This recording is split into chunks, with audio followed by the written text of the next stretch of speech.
ყველა რეგიონში სტიქიური საწინააღმდეგო გაფრთხილებების სისტემების მონტაჟი იგეგმება. პრემიერ-მინისტრის ირაკლი კობახიძის განცხადებით სამუშაოები ბოლო 2 წელი აქტიურად მიმდინარეობს.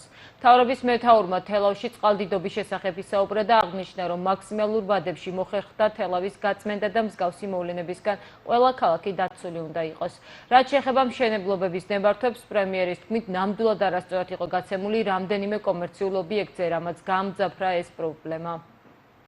პირველ რიგში მადლობა მინდა გადავხადო ყველა ჩართულ უწყებას, ძალიან აქტიურად იყო ჩართული გუშინდელი დღიდან ინფრასტრუქტურის სამინისტრო, რეგიონული განვითარების სამინისტრო, სოფლის მეურნეობის სამინისტრო, შინაგანსაკუთრებთა სამინისტრო, სამაშველო სამსახური სტიქიის შედეგების ლიკვიდაციაში და სწორედ კოორდინირებული მუშაობის შედეგი იყო ის, რომ მაქსიმალურ სტრატებში მოხერხდა თელავის გაწმენდა სტიქიის შედეგებისგან და რა თქმა უნდა სამუშაოები ამ მიმართულებით გაგრძელდება.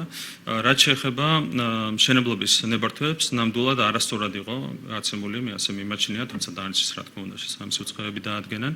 არასწორად იყო გაცემული ნებართვები რამდენიმე კომერციულ ობიექტზე, რამაც გაამძაფრა ეს პრობლემა.